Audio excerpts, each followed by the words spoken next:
evening and good to have you with us in this edition of the Urban Debate. Tonight we are putting the spotlight back on the economy. The data that has recently been put out in a report by the Center for Monitoring Indian Economy, or CMIE as it's known as, should be concerning and ringing some alarm bells. The data actually talks about how there has been a fall in consumer sentiment on the back of unemployment, on the back of lower savings. So while yes, the larger number of jobs lost was seen in March and April, where 10 crore, 11 crore jobs are being lost, and the month of October and November haven't seen that kind of a deep cut in job losses. But the unemployment rate between those who are already unemployed and the fresh ones being added, the unemployment rate has actually gone up significantly. And this is the highest that we are witnessing in the week gone by for December since June. Imagine, during the time when we were pretty much in a lockdown, when some amount of economic activity had just begun, we're looking at those kind of unemployment rates again. There is already a big concern about the contracting GDP, even though for the second set of 3 months in this financial year, it wasn't as bad as the first 3 months. We are still contracting. And experts would say we don't even know just how grave the situation is, because data collection is also difficult. So economy could be in a worse shape than what the numbers show right now. Inflation could be higher than what the numbers show right now. Unemployment is on the rise again. And the question that I am going to be asking tonight to our experts is that we actually saw some bit of revival in the sentiment, some amount of buying, shopping during the festival season. But as many of us are pointing out that time, was it just a tiny bit of a bump up? Was it simply because people hadn't shopped for 6 months? And was it not sustainable? How do we read this data? That's the big question I'm going to be asking our experts. And what does the government need to do next? Repeatedly, we've been saying that is it enough to come out with a plan that only enables companies to borrow more? Or does the government have to figure out other direct ways of putting the money in the hands of people? If they don't have jobs, if they don't have money, if they aren't spending, it's going to be very, very difficult for us to revive our economy. First up, let me quickly go across to Mr. MAHESH VYAS, Managing Director and CEO of the Center for Monitoring Indian Economy, joining us this evening. Mr. VYAS, thank you so much. For our viewers, just to help us understand your big takeaway from the latest set of weekly data.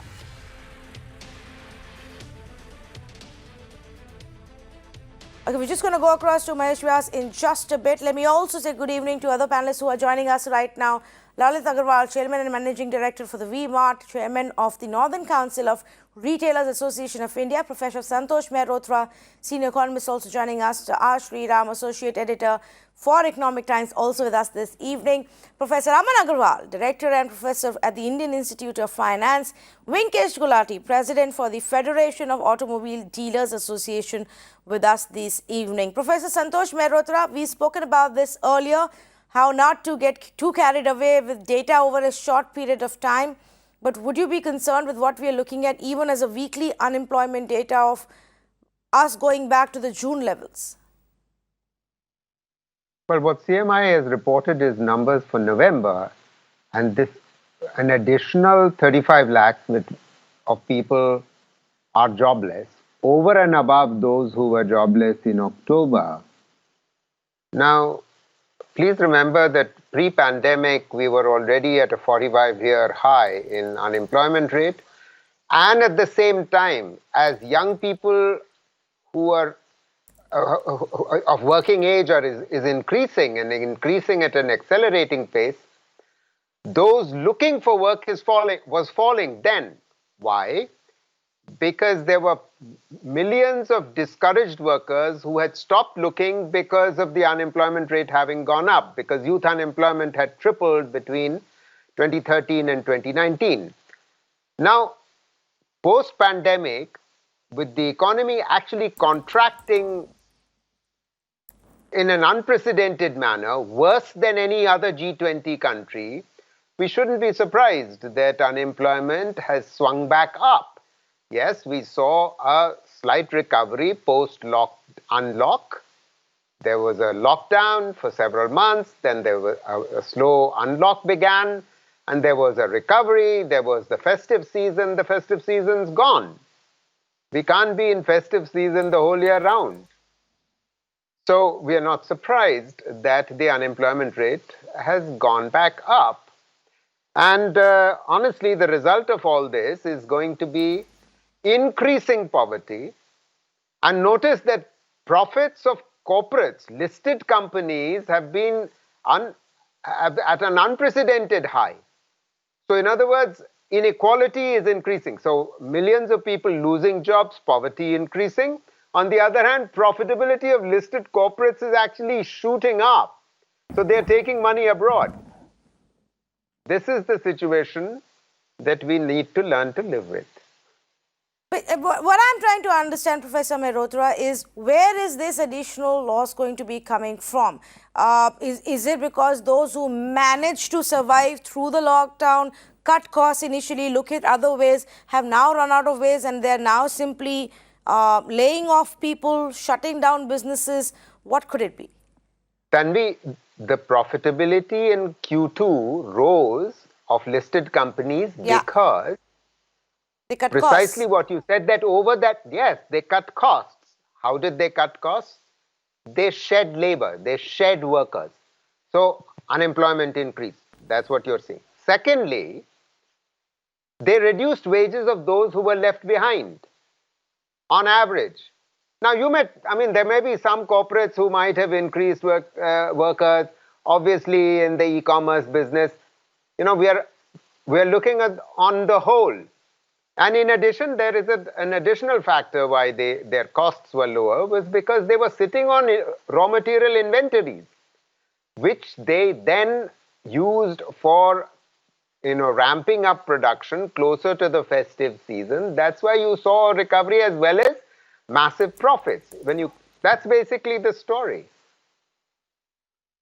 Okay, let me also bring in our other experts on this and ask them this question. And Mr. Lalit Agarwal, let's begin with you. You were with us the last time as well when we were talking about festival sales, and you sounded a word of caution.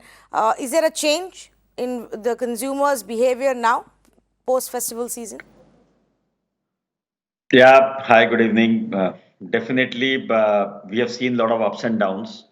And as we was listening, festivals did bring in a mood. Supported with festival was season and marriages, which are very, very important occasion of spending in our Indian context. And large part of India do spend very heavily on marriages, and that has been a big driver because this summer also there were no marriages which was there. So last 1.5 months we saw a lot of spending being done because of marriages happening in the cities and towns and families and gullies and mohallas, because that is an important driver. And we saw a lot of customers coming in because of both the need arising due to marriages as well as need arising because of festivals or even seasonality, because when winter approaches the need for winter buying also comes in. People want to protect themselves, and now because of COVID situation, people also want to be extra cautious and they want to consume certain things. So we have seen good amount of consumption coming in, and we saw a good growth coming in compared to September. October was better. Compared to October, November was much better. Still, compared to year on year, we could not see the similar sales coming in. But definitely, we have seen an improvement, and we have definitely seen a better improvement than what we had expected. Okay, so you're saying there is better improvement than what has been, what you were expecting, but, a lot of the data that we're also looking at doesn't seem to be showing that whether it will sustain or not. VINKESH, GULATI will also be with us in just a bit, but let me bring in Professor Aman Agarwal. Professor Aman Agarwal, is consumer sentiment and consumer spending becoming a big concern I remember reading another, a news report just a few days ago where it said that the CEA had also asked for that junked consumer spending report from 2 years ago to be made public.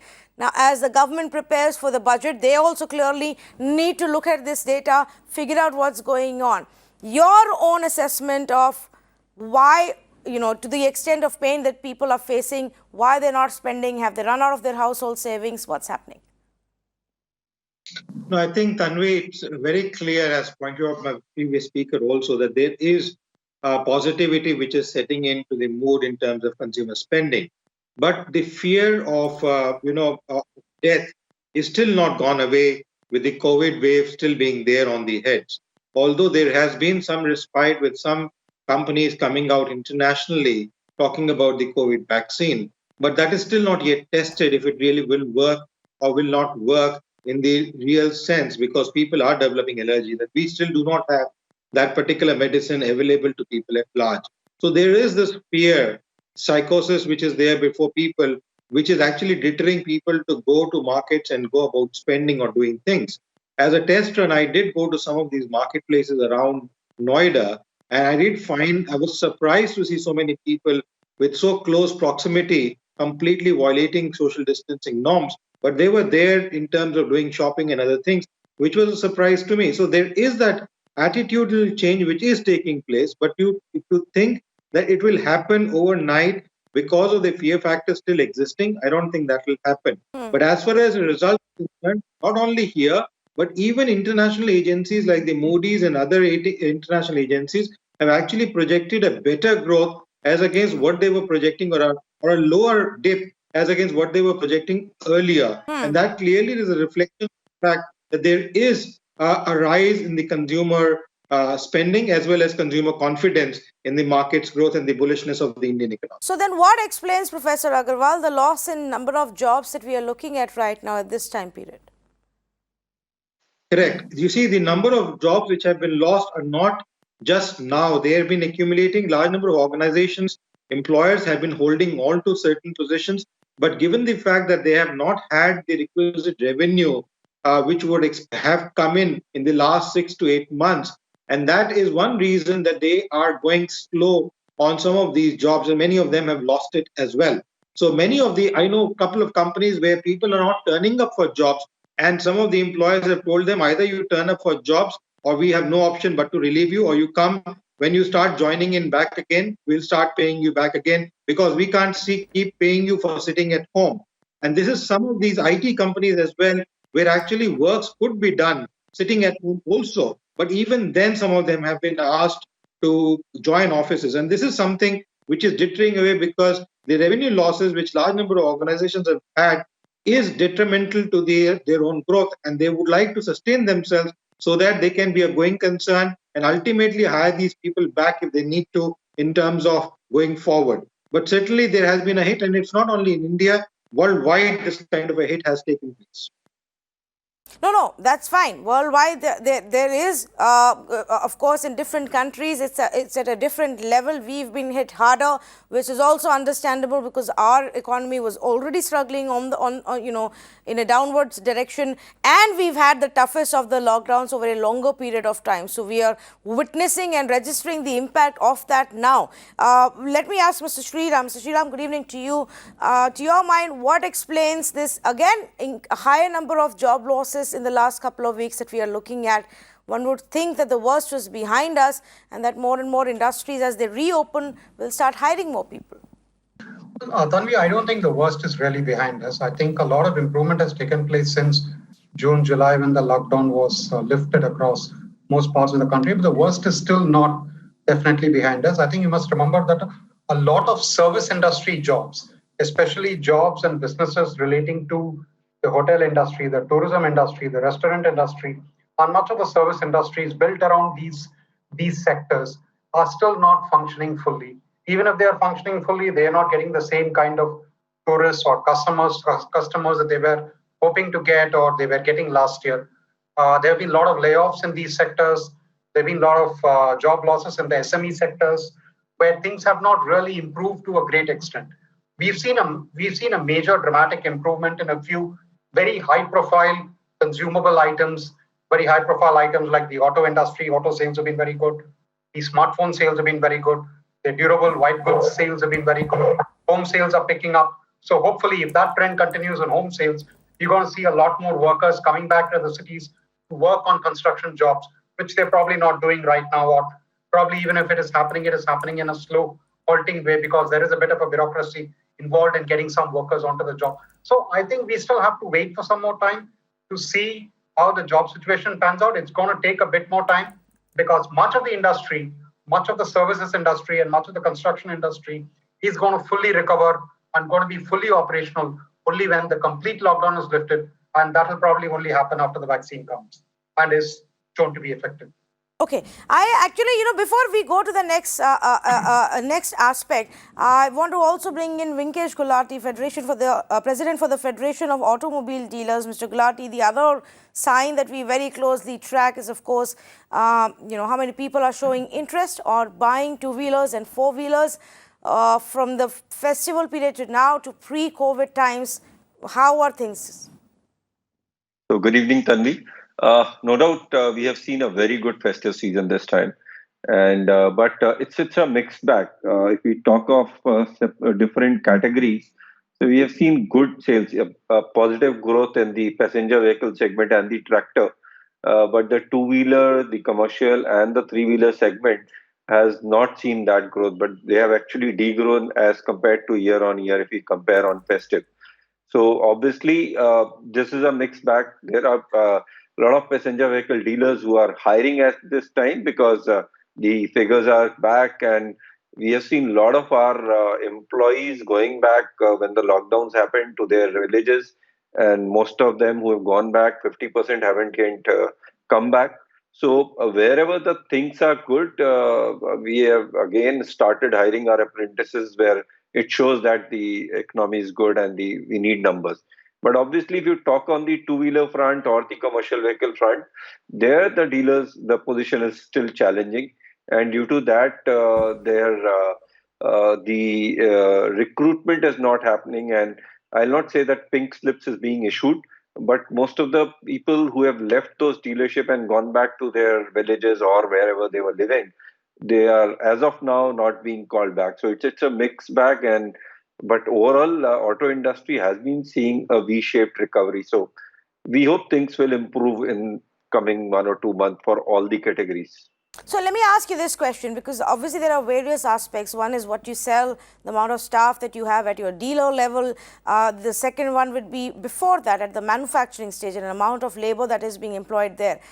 We've seen two instances of labor unrest that have happened. One was just yesterday, the report that emerged of employees ransacking the Wistron plant in Karnataka, angry over payment delays, pay cuts, and that was a very violent instance, in fact, that we saw. The other one was also at Kirloskar, where there was a protest again in Karnataka. Similar reasons of increased workload, no manpower, not being paid enough. Is that something on an, across industries that we are witnessing? Mr. Gulati, your sense on that, because the production has obviously been cut down. The companies are not really able to employ people. I agree. This is something difficult as of today, and due to the lockdowns and COVID situation, we have seen a lot of challenges, and there have been distress. There had been financial issues with the companies and the employees both, because there wasn't any revenue for around 2 months. So obviously, the rotation of money, the revenues have cut down. So we have seen a lot of salary cuts happening during that period, which was the starting month or two, April and May. But things have regularized there. So because of all these issues and restraints, we expected some of the dissatisfaction to come out. I'm positive on that these are very rare occasions, and you will not see a lot happening across industries. But yes, due to pandemic, we expected some financial effects to happen on the salary, on the perks, and on the allowances what the companies give. Like this time, because of pandemic happened in March, and normally all the salary increment happens around April to May or June. there are a lot of different ways people have taken that in consideration. So most of them haven't gone ahead for the salary increase also. Whereas the manpower was expecting for a year that April or May or June will come and we'll see some salary improvement. So all those disturbances and distress has happened. Hopefully, these are one or two cases which we have seen, and it will not continue all across. Yes, not widespread, but one or two cases where obviously people have run out of patience and taken a very clear stand. In fact, the 3,500 workers who've been protesting at Toyota Kirloskar Motors have been doing so for 37 days. This is a report that just came out, and it says for 37 days they've actually been protesting. In the other part of Karnataka, obviously they ran out of patience and then they resorted to this kind of violence. There were some similar reports that came out in June as well, where in the H&M, one of the factories that was supplying to H&M that cancelled its orders, factory workers were extremely agitated and went on a protest. Professor Mehrotra, this is a big concern as well. It doesn't get very easily factored into a lot of our statistics maybe, but the fact that when manufacturing isn't functioning to its optimal level, the workers are the ones who are getting hit. Right. I mean, how can manufacturing be working at optimum level if aggregate demand has collapsed? Yeah. This post-pandemic economic crisis is the result of both supply chain destruction on the one hand. On the other hand, there's been a collapse in demand. And when there is a collapse in demand, why would you expect manufacturing to be doing extremely well? However, I want to take you back to the point that if anyone is doing quite well, it's manufacturing. In fact, in Q2, if there was a smaller contraction in the economy, it was because manufacturing was positive, saw positive growth by 0.6%. And the reason for that I've already explained, that they cut costs and they still managed to sell during the festive season, etc. And it's because corporate profits have been so good that these corporate profits are showing up in company results, which are showing up in what is happening to the stock market, to how Nifty is behaving. Of course, Nifty and Sensex is on an upward trend, not just because corporate profits have gone up recently, but because foreign institutional investors are bringing in vast amounts of money because there is excess liquidity abroad. But the fact of the matter is that manufacturing is going to go back to a tepid level very quickly because the size of the fiscal stimulus has been very small and aggregate demand is not reviving, and this is going to be a very serious problem in the long run because we do not expect that until 22-23 we will get per capita income back to levels that prevailed in 1920. That means 3 years lost. 3 years lost in the history of the growth of our economy. And what would have happened in between?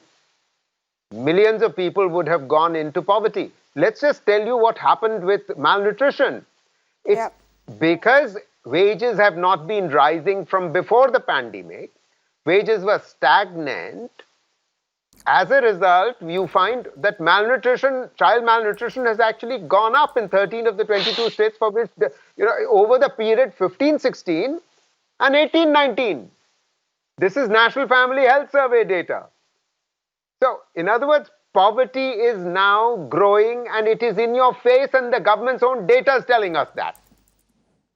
In fact, this is the conversation we had yesterday, Professor Mehrotra. We discussed the findings of the survey and the extremely concerning finding as to why malnutrition is actually going up in the last few years. And that doesn't even factor in 2020. The survey is 2015 to 2019. And I shudder to think about what will happen when we look at the data for 2020, where many governments, many states have admitted that several of their schemes were badly hit. People were out of job. They would have struggled, to feed their own children and their own families.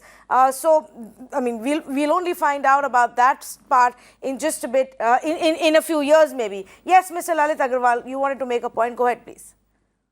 No, just wanted to reply to Mr. Professor's point on the corporate profits and, and stock market. So I don't think there's a relationship, and the stock market fiasco is not only in India, it's globally happening. But people are relying more on the stock market, investing more in the stock market.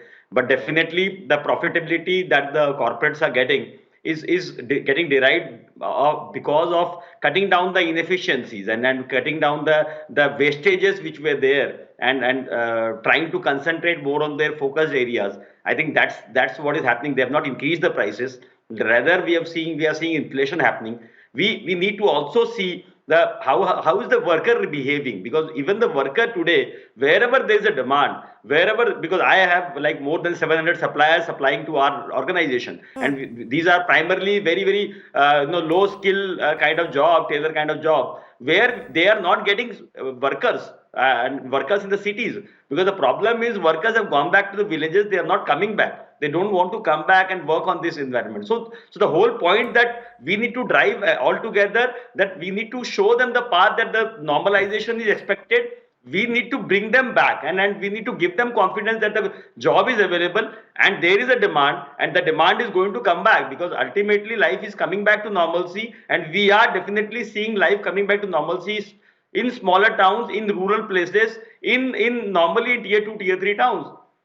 So I don't see this continuing for a longer time. If consumption is happening, definitely there are occasions which are going down. There are celebrations which are going down. There are few expenses which have gone down. But ultimately, it is going to come back, and we all sitting here have the responsibility, and we should speak positive so that it comes back as soon as possible. Okay, but if the people don't have money in their hands and the income's not coming in, or they don't have a prospect of a job, then it will be difficult. But let me ask you, because you're seeing what's happening on ground, are you saying that yes, in some parts there is demand in your stores, people want to buy, but you're not able to supply them as much of fresh merchandise because your suppliers don't have factory workers? Yes, there is a supply chain issue. There is a capability issue, because what happened, if you understand the entire journey of COVID, the first 3 months was complete lockdown. Right. Another 3 months, people were unsure on the recovery of the economy, and people did not plan. People could not plan, and the migration of worker happened very large numbers. So people went back to villages. There were no transportation available for them to come back. When the demand started pouring in, and when the manufacturer asked for workers, we could not see manufacturer getting timely workers available. And when the workers could not come in, the demand, and it is a complete supply chain. We sell a lot of apparels. For an apparel, we need to look at the manufacturing of apparel, and there is a process time involved. Then there is a manufacturing of fabric. Then there is a manufacturing of yarn. So at every stage, every planning did not happen in timely manner. So the whole supply chain got hindered. And in the whole supply chain, when it got hindered, the ultimate outcome that we are receiving today is at a low quantum. And there is a supply chain issue which has resulted into a lower sellability from our end also. So how do you resolve this? Does it by itself with time, over a period of time, and better coordination get resolved, or does it need external intervention? I think we need to really forecast it well. We need to plan it well, because see, in these difficult times, in these crisis times, no algorithm could forecast it so well. No one could predict what is going to come in, and that is how people wanted to play safe, wanted not to take too much of bets, did not want to get too much of labor employed in their premises, and when they wanted it, maybe the labor was not available. So everyone has to plan it well in sync, and from tomorrow we see things are going to come back to normalcy, and we feel at least in next year, financial year coming, we should see normalcy kicking back. So that is how we should forecast and plan. That's what our plans are. Okay, let me go on to the other aspect, and I want to discuss this with all the experts which are here about the information that we have available, and if these statistics are on point, or because of COVID there is also a problem in gathering the information, and so this data needs to be taken with a pinch of salt. And Mr. Sriram, if I can come to you on that, whether it's the GDP data and the collection for GDP on ground versus what various other indicators will be showing us, whether it's the inflation data, is there a concern that we may not be able to get a true picture of where the economy stands right now? No, I don't think so. I think that problem was there in the first 2-3 months of the lockdown, when obviously collection was a little difficult, and we had that situation where I think the inflation data was not properly, could not be properly distributed or could not be properly collected, and we had the government telling us that this is the best that is possible at the moment. But that issue is, I think, long gone. I don't think that issue is really relevant or really there anymore. We are now in the third quarter of the year. We are almost to the end of the calendar year. We're going to go into the fourth quarter of the fiscal year. I don't think the collection issue is so rampant now. It may be there in a few pockets. Maybe, I don't think we can start the census collection data. It is supposed to start this year. I don't think that is possible this year now. It'll have to be postponed to next year or maybe later on. As far as the economic data collection goes, I don't think there is any issue as of now. Though there may be some pockets, some small places where the data collection may be a bit of an issue. But I think largely that problem has been solved. Professor Mehrotra, you have a view on this? Sorry? On what precise issue, Tanvi? So Professor Mehrotra, I've had some conversations earlier this week as well with experts on the GDP data and the retail inflation data. In fact, even about the status of bad loans, where because there's a forbearance, we don't know what the status is of companies and their loans. But is there a possibility that the GDP data may be worse than what is being recorded, or inflation may be higher than what is being recorded because of data collection issues? There were data collection issues, particularly in the first half of the year. Right. Particularly in the first quarter.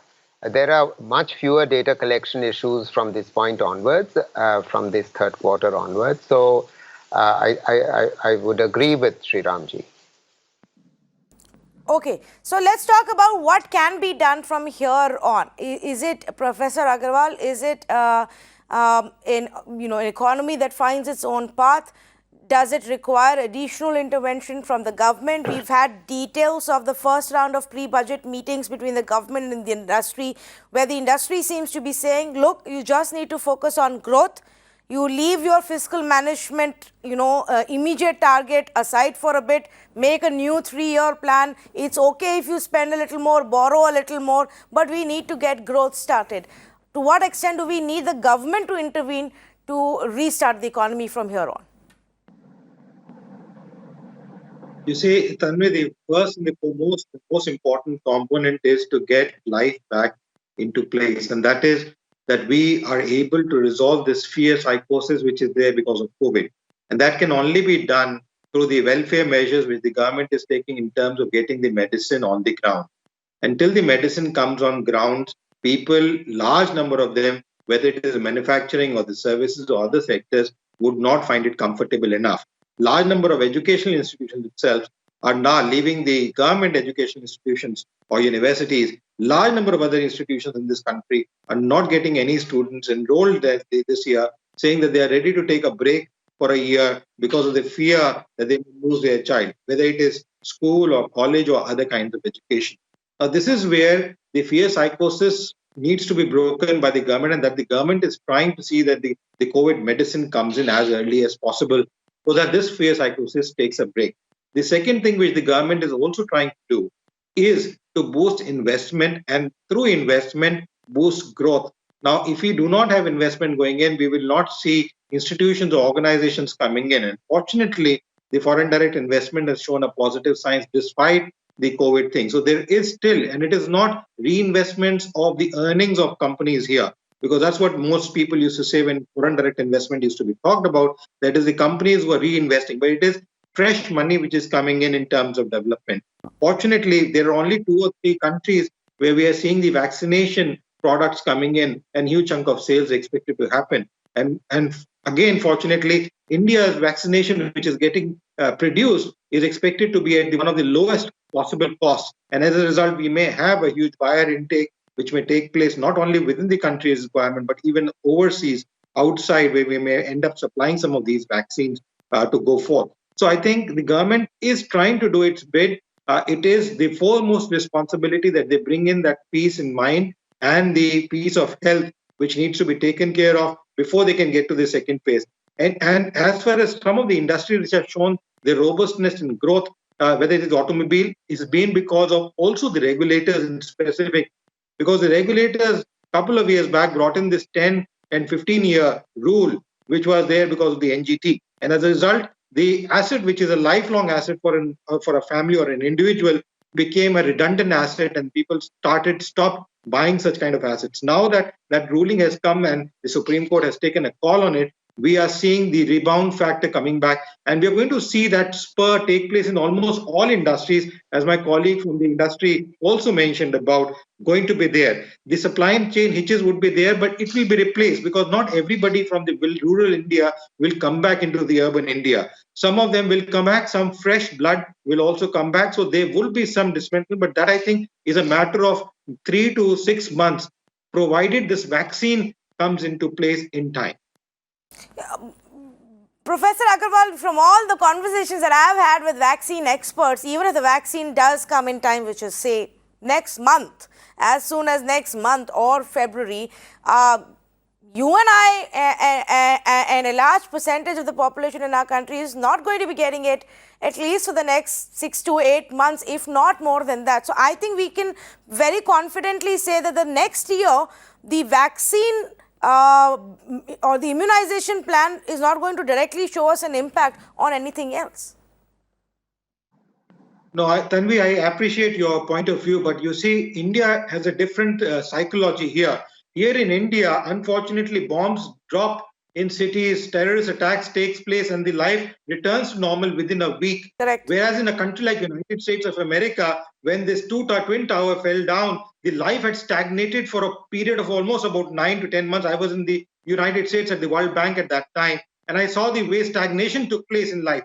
In India, people go to the same market the second day, even if the bomb has happened, a terrorist attack has happened. There's a difference, but it's a question of psychology. If you feel that there is no vaccine, please understand, they will not go about spending on it. No, that I agree with you. No, see, if it is about people in the country who want to go out and spend, vaccine is not a component of factor there at all. We have visuals coming every day. I'm sure you saw those visuals during festival season. Even now, anybody wants to go out, step out, shop, vacation, travel, they're not keeping in mind COVID at all, Aman Agarwal. They're barely even wearing their masks. They have to be reminded to do that constantly. Today we have stories, from Mumbai itself, where the civic body has begun to now conduct raids in restaurants because they are jam-packed. And obviously in a restaurant, you're not wearing a mask because you're drinking, you're eating, you're talking, and there is no social distancing. But a vaccine as a sentiment for offices to function fully, for travel, companies to resume businesses fully, those are completely different things, where I take your point. But let me just also bring in, point to be added here. Yeah. Just one small point here. The segment which you just mentioned about are people who actually have health covers and better medical facilities in big towns and cities. It is for the fear factor I'm talking about is for the general masses.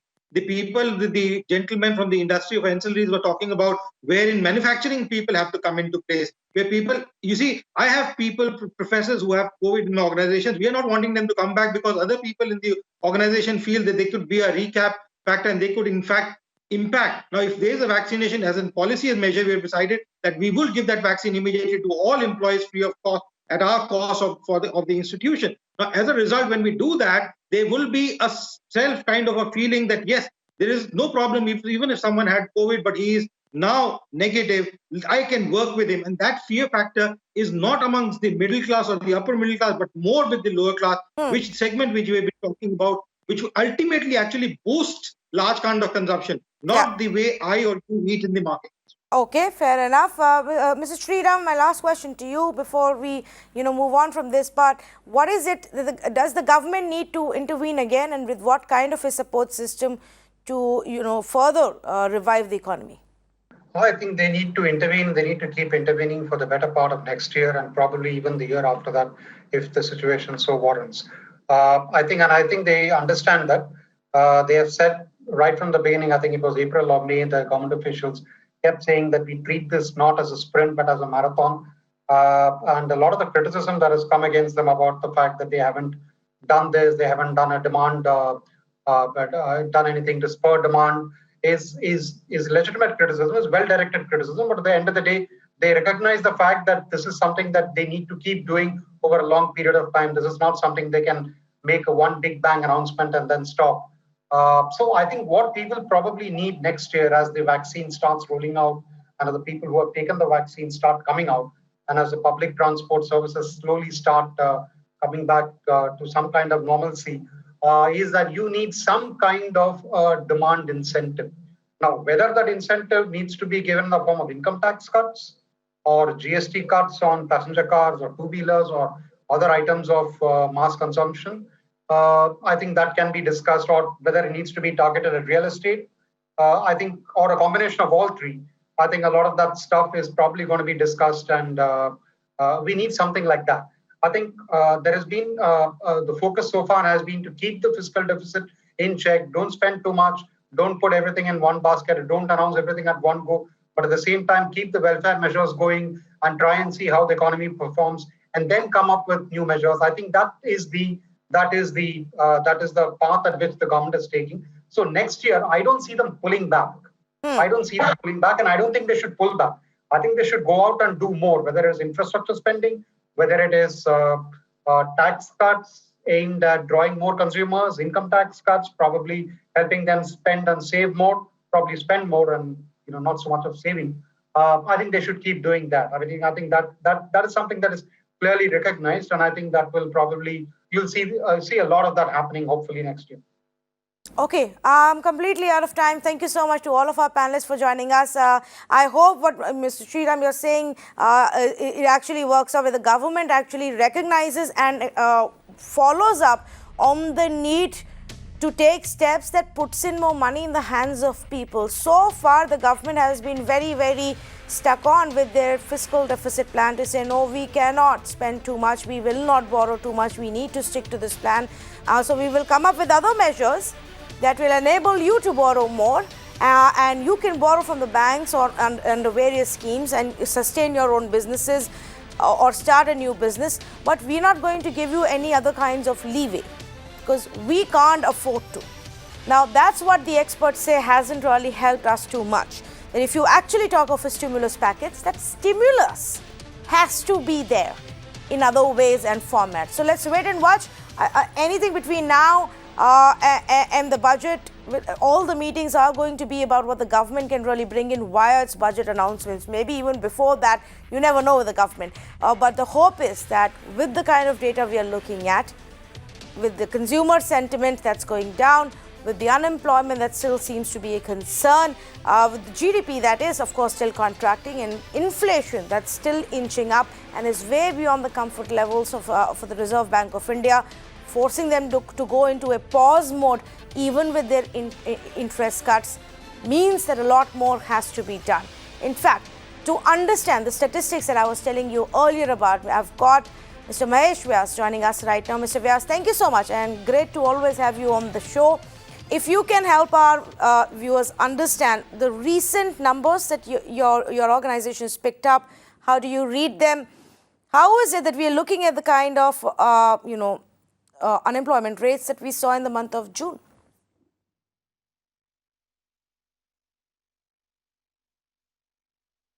Mr. VYAS, good evening. This is Tanvi here. Are you able to hear me? Okay, we're going to try and repatch his line. The line seems to have frozen right now. But let me take you through some of the details. And the first one that actually caught our attention was what people are saying in terms of the consumer sentiment. And some of it could also be post-festival because the consumer sentiment has declined for the first time since May in the month of November. Households are less enthusiastic about buying consumer durables in November as compared to October. According to the survey, the index of consumer sentiment has fallen actually from 52.5 in October to 51.8 in November. So I'm going to ask Mr. Vyas once he's through with us if this is a lot to do with the fact that the festival season has just ended, or is there more to it because we're seeing job losses. But let's look at the data. And when we talk about jobs on a monthly basis, we're seeing that in November, we've again lost 35 lakh jobs. In October, we lost 5 lakh jobs. Before that, on a month-on-month basis, we were seeing some amount of increase. So, Mr. Vyas, let's start with the jobs data. And to your mind, why is it that we're seeing a drop again? Well, there are two reasons. The first is that the recovery that began in June, late May, June, and the recovery was quite smart over there, started running out of steam in August and then in September. And then we have started seeing job losses again. So there was a fall, then a recovery, but the recovery was not complete before the recovery started losing steam. And it plateaued for some time, and now in November, it has fallen. So employment has fallen for the first time after the recovery began. So is the recovery process is incomplete. And the second problem is that we have just seen the end of the festive season. So November is actually the beginning of the end of that festive season, when we did see some pent-up demand giving an increase to jobs. As that got over, we did see a fall in employment in November. So we got to watch this out in December. In December, we have seen that the labor participation rate has increased, but there ain't any jobs, and therefore the unemployment rate has gone up. Can you elaborate a little bit more on that for our viewers to understand when you say labor participation has gone up, but there aren't the jobs that are going up? Sorry, I couldn't hear you correctly. I'm very sorry. Can you repeat? Can you elaborate on that, Mr. Vyas? When you say labor participation has gone up, but jobs haven't, what is that disconnect? So what this seems to suggest is that labor that was quite disappointed with lack of jobs had left the labor markets. Yeah. But I guess incomes have gone so low that there is a desperation to get jobs back again, and they're thronging back into the labor markets, particularly in urban India. But even though they're coming back to the labor markets, they're not finding jobs.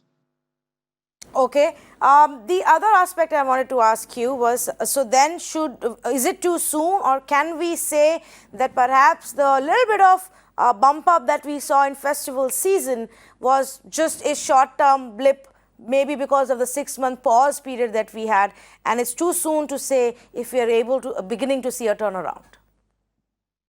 So there was a turnaround. Okay. And the right thing to say is that the turnaround was not complete. We have not reached what the pre-COVID levels were. Yeah. And the recovery has run out of steam. So it's too early to say that the recovery has been robust and we're going to V-shape recovery and all is good back again. That's not true. It's too early to say that the recovery is complete and we have recovered from the fall that we saw in April and May. The recovery is incomplete. It is too early to say that we have recovered. It's too early to say that we are back to getting into a chugging economy status. People are cutting down their GDP contraction forecasts. I think it's a bit too early to start doing that. And what about the consumer sentiment? Why are we seeing a bit of a fall in consumer sentiment? Is it simply to say that people shopped more in September and October, and now they are pausing in November and December? There is clearly a case of the sentiments plateauing out as well. A lot of that is to do with fall in incomes. Mind you, while employment has come back to close to what the pre-COVID levels were, incomes have not. Incomes are still much, much lower compared to what they were earlier. So there was an increase in consumer spending because of the festive season, because of pent-up demand. Both those stories are over. We are back to a struggle now. It will be a grind to keep employment levels high and to bring income levels back again to sustain the consumption spending that we saw in the preceding 2 months. All right, Mahesh, VYAS, thank you so much for joining us and really simplifying and decoding, the data that you've researched and pulled out for us and putting it in perspective. Always good to have you.